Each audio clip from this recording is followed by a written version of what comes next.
Mengapa Ireland memberikan sokongan yang begitu ketara kepada perjuangan di Palestin? Jawapan kepada isu ini merujuk kepada beberapa faktor sejarah dan perkembangan semasa. Di akhir abad yang ke-19 dan awal abad yang ke-20, keadaannya berbeza kerana Irish Republican pada ketika itu melihat gerakan Zionism sebagai selari dan senasib dengan mereka,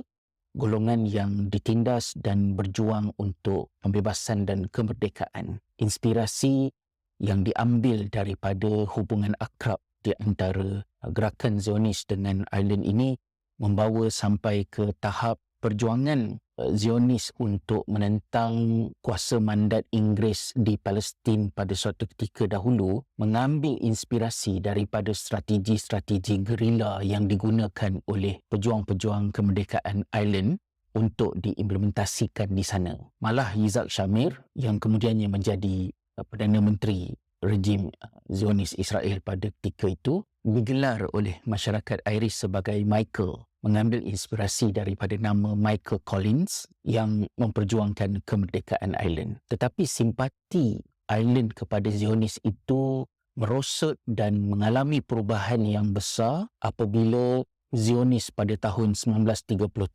menerima cadangan Inggeris untuk memecah belahkan Palestin, membentuk negara haram Israel. Ketika itulah Perdana Menteri Ireland yang kontroversi iaitu Eamon de Valera di dalam ucapan terkenalnya di League of Nations pada masa tersebut telah menyuarakan bantahannya terhadap apa yang dilakukan oleh Zionis pada memecah belahkan Palestin, kerana itu adalah exactly sama seperti apa yang terjadi ke atas Ireland lebih kurang dalam 15 tahun sebelumnya, kesan daripada strategi Inggeris yang menjajah pada masa tersebut. Apabila Zionis dan Inggeris berada di pihak yang sama, menjadi penjajah dan memecahkan tanah air mana-mana sahaja pihak, seperti mana yang berlaku di Palestin, Ireland mula melihat sokongan sudah tidak boleh diberikan kepada mereka lagi. Dan ekoran daripada peperangan besar pada tahun 1967, pelarian daripada Palestin mula datang ke Ireland. Gerak kerja kemanusiaan untuk membantu rakyat Palestin pada ketika itu meningkatkan kesedaran dan empati penduduk kepada apa yang berlaku di sana. Semasa Perang Saudara di Lebanon, jika tidak silap saya, ada puluhan ribu tentera Irish yang menjadi anggota kepada pasukan pendamai United Nations yang dihantar ke sana. Ramai di kalangan tentera Irish yang turut terkorban ketika mana bertugas, kesan daripada serangan yang sudah pun sedia dilihat sebagai satu bentuk penjajahan oleh Zionis ke atas Lebanon dan Palestin itu sendiri, menambahkan lagi sentimen anti kepada gerakan Zionis dan pro kepada perjuangan Palestin. Ireland pada tahun 1980 menjadi anggota the European Union yang pertama mengiktiraf PLO bawah kepimpinan Yasser Arafat berbanding dengan anggota yang lain. Di satu peringkat, kita sedia maklum perjanjian Oslo pada tahun 1993 mengusulkan kepada pembentukan dua buah negara yang tidak dipersetujui ramai oleh penduduk Palestin. Ireland sebagai sebuah negara secara rasminya masih selari dengan polisi luar Kesatuan Eropah yang cenderung kepada solusi berkenaan merujuk kepada perjanjian Oslo, tetapi itu tidak mengurangkan sentimen dan sokongan mereka terhadap perjuangan masyarakat Palestin untuk menentang penjajahan dan terus-menerus melakukan kecaman ke atas kekejaman yang ditunjukkan oleh rejim yang menjajah Palestin itu. Paling mengejutkan apabila Parlimen Ireland pada tahun 2018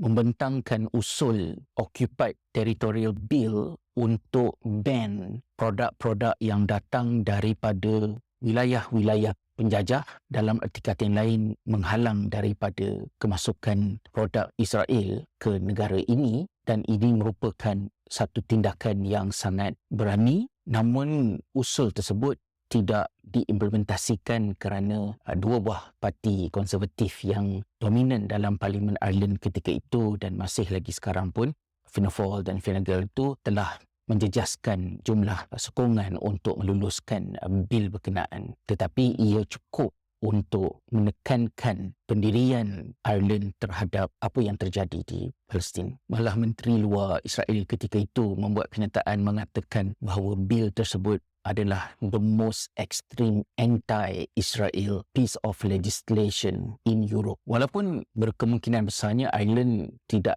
mungkin dalam jangka masa yang terdekat ini akan menjadi pemain utama kepada tindakan-tindakan polisi dasar di peringkat European Union terhadap kekejaman penjajahan Zionis di Palestin. Parti-parti di negara ini, khususnya Sinn Féin, berpendapat bahawa Ireland perlu terus menggunakan kuasa yang mereka ada dan juga peranan mereka di dalam Security Council di European Union untuk menggerakkan negara-negara lain bertegas terhadap jenayah peperangan dan kekejaman penempatan haram yang terus-menerus dilakukan oleh rejim berkenaan. Dalam pengalaman peribadi saya ketika saya bertugas di Belfast, Northern Ireland, situasinya lebih unik apabila perpecahan yang berlaku di kalangan penduduk tempatan di antara Protestan dan Katolik turut menjadikan sentimen pro dan anti kepada perjuangan Palestin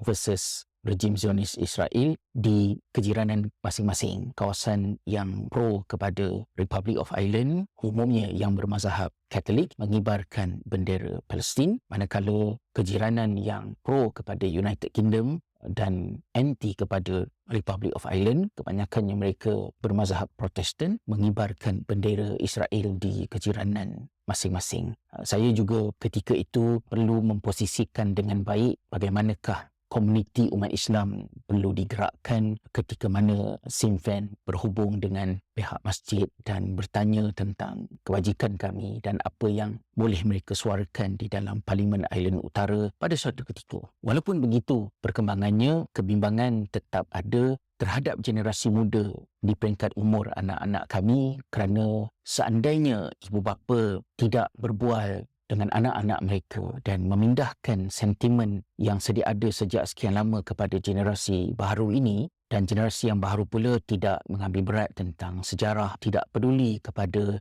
isu-isu semasa yang berlaku, ia boleh merisikokan sokongan Ireland kepada perjuangan di Palestin itu mengalami perubahan. Sesuatu perlu dilakukan dan penggerak kepada kempen-kempen pro-Palestin di Ireland ini perlu memikirkan strategi yang mungkin tidak begitu kontroversi dan segera tetapi mempunyai implikasi jangka panjang terhadap kerjasama di antara Ireland dan Palestin.